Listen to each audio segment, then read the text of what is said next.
In Mexico, people have the right to own guns under the law.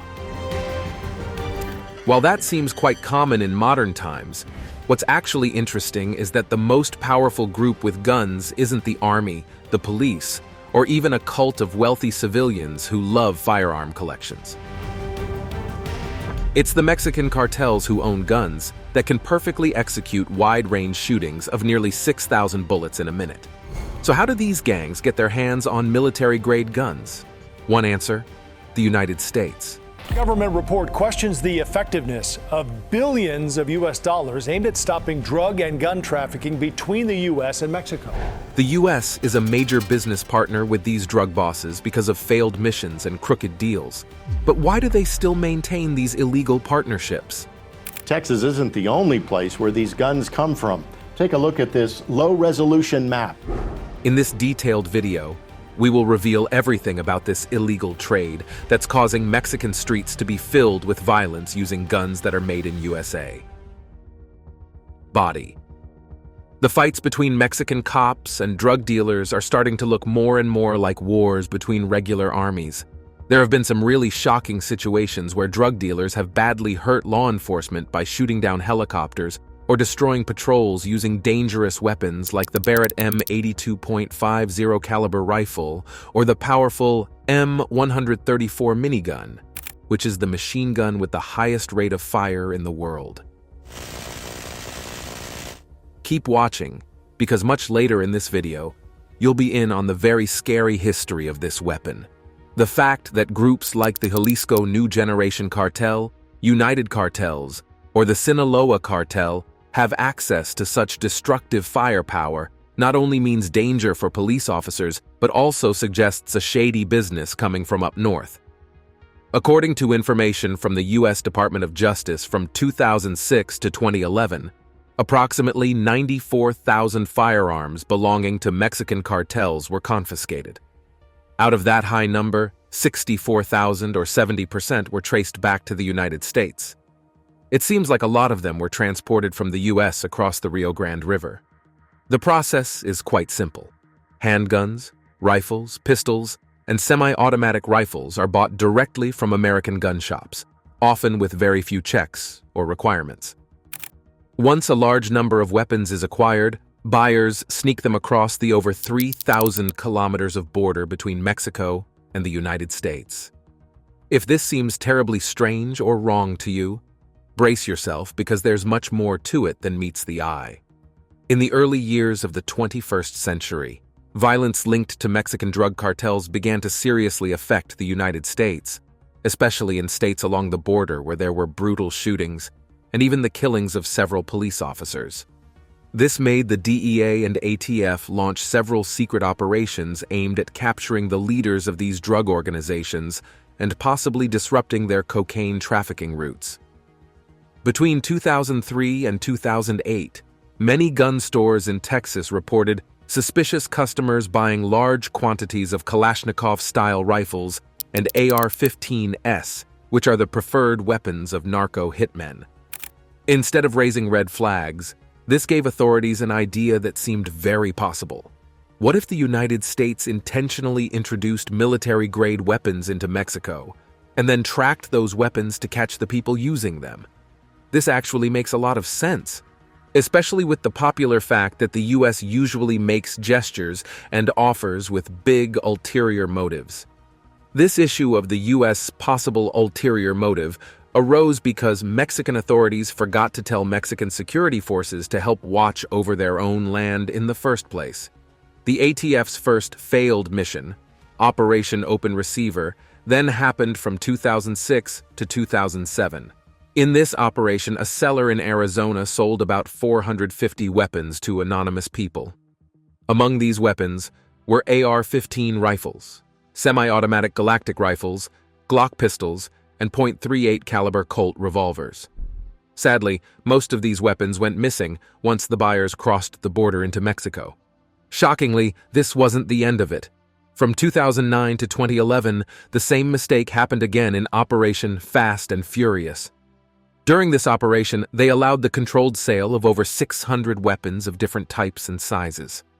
What's really appalling is that these same weapons were used in attacks on the military and police, leading to hundreds of casualties in the confrontations that followed.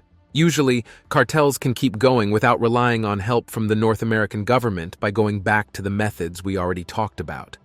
Many of the guns they get from the United States are bought by women without criminal records. Then they pass on these purchases to smugglers through family, boyfriends, or friends. They do this in small amounts to avoid getting noticed by the authorities. It's believed that every year, Mexican cartels force or get thousands of people to join in this dangerous work. While rifles and shotguns are liked by hitmen, we shouldn't ignore the importance of semi-automatic pistols. Among them, the FN-57 is notable. It became famous for being a weapon that can kill police because of how its 5.7 by 28 SS-190 cartridge can penetrate with deadly force. Tests have shown that this small cartridge can pierce through bulletproof vests and thick clothes, and even go through 18 centimeters of ballistic gel that imitates the density of the human body. The FN gun can also hold up to 20 bullets, giving criminals a lot of firepower in a small, easy-to-hide package. But drug dealers always like to show off their power, and this next weapon is a perfect example of that obsession. It's about 800 millimeters long, weighs nearly 76 kilograms, and can shoot between 4,000 and 6,000 7.62 millimeter bullets per minute. Without a doubt, the most powerful weapon drug dealers have is the M134 minigun rotary machine gun. This gun was bought directly from the North American black market by Nemesio Madriguera Cervantes, also known as El Mencho, the leader of the Jalisco New Generation Cartel and the main person behind drug violence in the country. It's interesting how this gun got into Mexico. El Mencho smuggled in the parts and the 6 rotating barrels that make up the minigun, as well as the electrical device that makes it spin. Once in Mexico, the cartel's gun experts put together and modified this powerful weapon, giving the Jalisco New Generation Cartel an incredible amount of destructive power. Now, a quick flashback. What has Mexico done against the US for its supply of deadly weapons into the Mexican region? Remember when Mexico took legal action against 10 manufacturing companies and a commercial armory from the United States? They were accused of supplying models specifically designed for use by drug traffickers. Some of the notorious items included pistols with custom engravings like the Boss, and even a stunning limited edition Colt named Aztec Empire, featuring 24-karat gold inlays. These luxurious products were clearly not meant for regular consumers, but were custom-made for the big criminal bosses. One of the companies involved supposedly became inactive in 2021 after one of its owners was arrested by the US government for illegal arms sales. Whether it's because of corruption or incompetence, the United States remains the top shopping spot for drug traffickers. But there's another scary detail, not only on the United States' ability to modify firearms, but also the purchasing freedom criminals have in the United States. This is no surprise, as the US is notorious for pretty much everyone and anyone having a gun. While civilians can get semi-automatic guns because rifles with automatic selectors are only made for the military, hunters buy R-15 rifles hunters, and soldiers in the military use the M16 or M4 carbine soldiers. But this doesn't stop drug dealers. Once they have these guns, they can change them to fire automatically, shooting way more bullets with each pull of the trigger. Think about it. A hitman could shoot up to 950 bullets in just 1 minute. It's a scary situation for any police trying to stop them. In 2009, Mexico confiscated more than 4,400 AK-47 and AR-15 rifles. Shockingly, nearly 30% of them had been changed to fire automatically, essentially turning them into assault rifles like those used by regular soldiers. Arms and drug trafficking aren't separate crimes. They fuel each other in a dangerous cycle that puts thousands of lives at risk on both sides of the Mexico-United States border. So far, authorities have struggled to put a stop to this constant flow of guns. But did you know that a huge portion of these weapons were sold by the United States government itself? Back in December 2010, U.S. Border Patrol agent Brian Terry found himself in a shootout with some criminals. What he didn't know was that these criminals had much stronger weapons than his own 9mm pistol. Before he knew it, Terry was lying dead near the Arizona-Mexico border, shot in the back by an AK-47 rifle. The Kalashnikov, a Soviet assault rifle firing 7.62mm bullets, is well known around the world with over 80 million units sold. So, it wasn't too surprising that criminals had one. What shocked everyone was where it came from. The rifle used in the killing was discovered to have been sold by the United States government to Mexican cartels. A few months later, on February 15, 2011, U.S. Immigration and Customs Enforcement agent Jamie Zapata was killed on a highway in San Luis Potosi. His killers were hitmen from the Zetas cartel armed with WASR-10 rifles, which are Romanian versions of the Kalashnikov. These rifles are high-powered and modernized options of the AK-47, firing 7.62 by 39 special bullets with rack-type triggers. These dangerous weapons made their way into Mexico through the Bureau of Alcohol, Tobacco, Firearms, and Explosives, commonly known as ATF, during a series of operations aimed at catching illegal buyers. The first ATF operation, named White Residual or Open Receiver, happened from early 2006 to late 2007. It all started when dealer Mike Betty noticed a suspicious purchase in February 2006 in Tucson, Arizona. The ATF got in touch with him and used surveillance equipment to watch several transactions involving the suspects. After a few weeks, a big sale was approved to track the guns to the final users. During the operation, the dealer sold a total of 450 firearms, including AR-15 carbines, semi-automatic rifles, and .38 special revolvers. This last type of gun is very interesting because it's an old police firearm measuring 285 millimeters in length and capable of using various calibers. One of these calibers is the well-known .38 special cartridge. According to ATF reports, the agency was told that Mexican officials would be waiting on the other side of the border to catch and prosecute illegal buyers, but it turned out that the trail of almost all the weapons was lost once they crossed into Mexico. How? Let us know what you think in the comments. Meanwhile, lots of military-style weapons were smuggled into the illegal market, and U.S. authorities couldn't find a single clue leading them to the big-time criminals behind it all. One of the guns that flooded Mexico's illegal market the most is the FN-57 pistol, a semi-automatic weapon made by FN Herstal in Belgium. It's designed to be easy to handle thanks to its lightweight polymer construction. What sets it apart is the specific type of bullet it uses, not found in any other pistol. The 5.7 by 28 mm SS-190. This bullet is famous for its low kickback, great accuracy, and ability to go through Class 3A bulletproof vests up to 50 mm thick. This pistol got the infamous nickname Cop Killer because it can easily go through officers' defenses, which makes it very appealing for narco hitmen. They want firepower that can not only match their rivals but also take on law enforcement. The next operation was called Fast and Furious, and kicked off on October 31, 2009, when a gun store in Phoenix told the ATF about 4 people buying lots of AK-47 rifles. Then, in November of the same year, a team from that office started looking into it, trying to track down a Mexican arms smuggler. The suspect bought 34 guns in just 24 days, while his friends got another 212 guns within a month. The list of buyers kept getting long until it hit an insane 600 weapons. You'd think that Operation Open Receiver would have taught American security forces a lesson, but that wasn't the case. There was a breakdown in communication between the ATF and Mexican authorities below the Rio Grande. They had no clue that 600 top-notch weapons were about to enter the country, all approved under the watchful eye of the United States government. Among the weapons that slipped through in ATF operations were Barrett .50 BMG rifles, especially the classic M82 model. This is a super powerful anti-material weapon that can blast through light armor surfaces, wreck cars, tanks, and vans, and sadly, turn a person into a bloody mess. The M82 is a big, bulky beast, measuring between 1.2 and 1.4 meters long and weighing over 13 kilograms. When it's not loaded, it can shoot effectively up to 1,800 meters, and each bullet speeds along at an impressive 850 meters per second. Having this kind of weapon in the hands of criminals spells trouble for Mexican security agents. The M82 has been particularly troublesome when aimed at helicopters or patrols, and armored vans belonging to drug cartels have been spotted with this weapon mounted in one of their openings.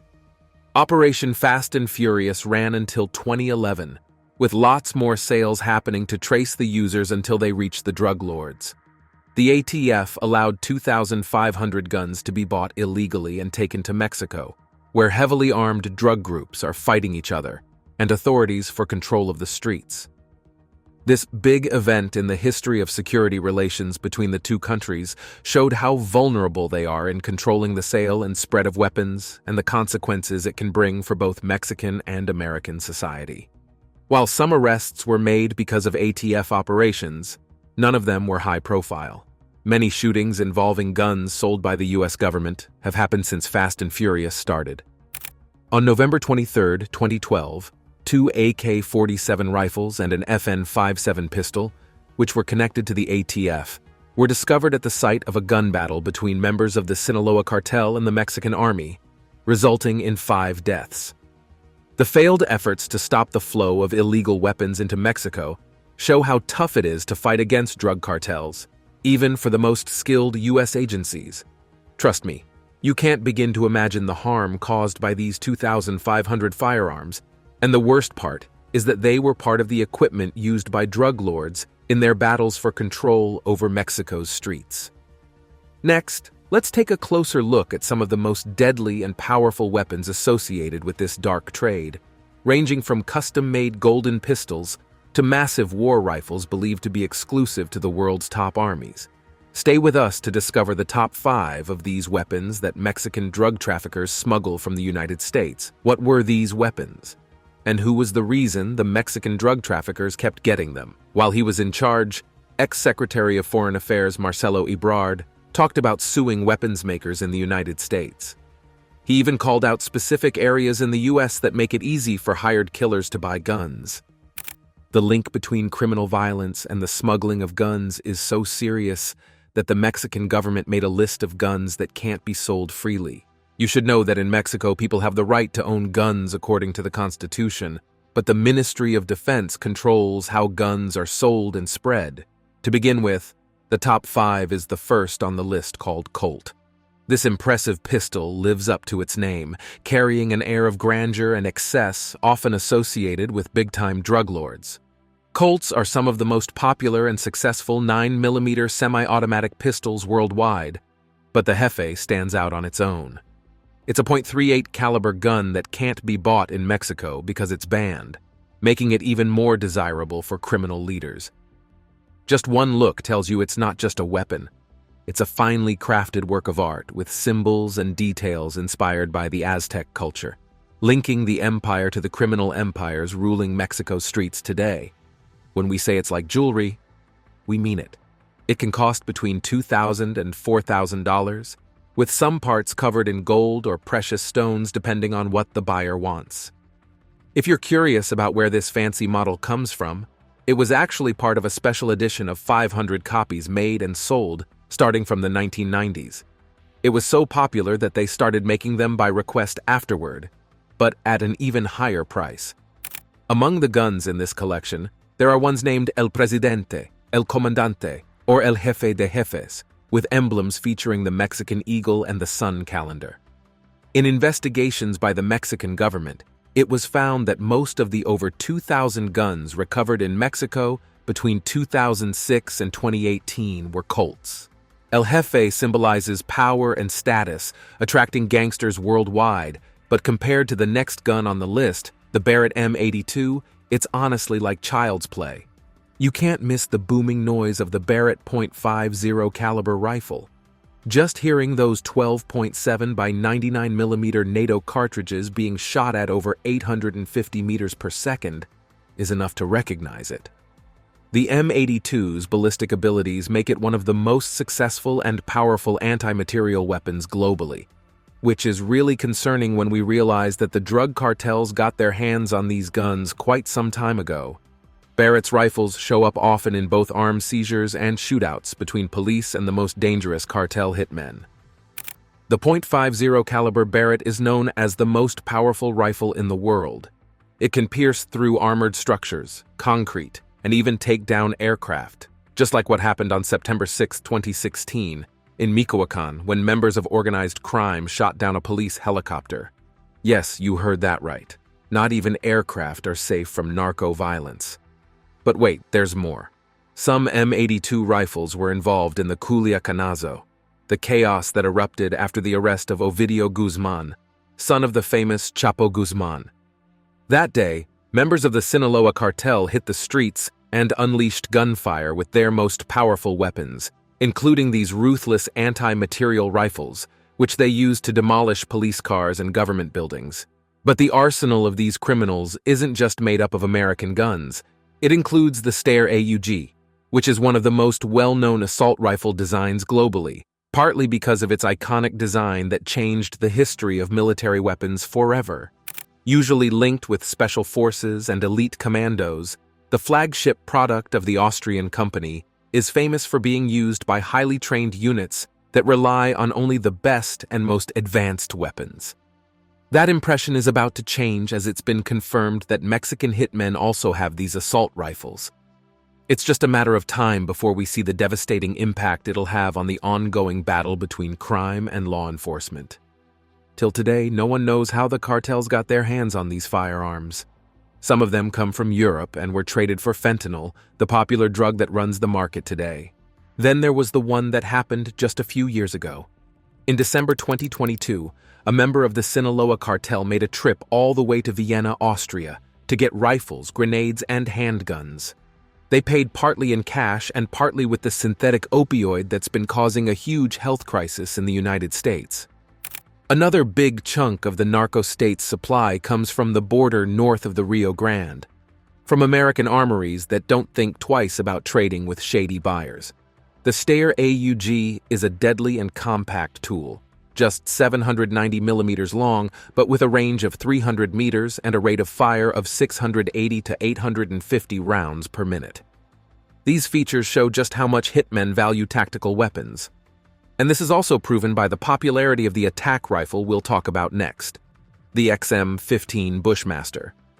While AR-15 rifles are already known to be some of the best-selling and most widespread in the world, the base platform allows for making special variants. That's exactly what happened with the XM-15 Bushmaster family of weapons, which includes carbines, assault rifles, and semi-automatic pistols. The spotting of this Mexican unit happened in 2009 during a raid on a bunker belonging to the Juarez cartel. Inside, they found an XM-15 bought in the United States, along with its magazine, with its serial number wiped off. Since then, there have been many sightings of this type of weapon in the hands of Mexican hitmen. You might be wondering, why is it so in demand and powerful? Because it's a simple firearm that allows for a lot of customization, with each component deadly precise. The two halves of the standard XM-15 receiver are made of 7075 T6 forged aircraft-grade aluminum, which means they last a long time. The barrels are heavy-duty, made of stainless steel with chromed bores. Some versions, like the ORC, come with a reflex sight straight from the factory. Then there's the Patterman series, which is kind of like a pistol with barrels ranging from 178 to 267 millimeters. This part, I bet you didn't see coming. You won't believe that all the models we've talked about so far don't even compare to the favorite machine gun of the criminal world, the Browning M2. Among all the weapons in the never-ending arsenal of drug cartels, one that is a popular favorite is the Browning M2 machine gun, a heavy-duty weapon capable of piercing through various types of light armor, even taking down low-flying aircraft.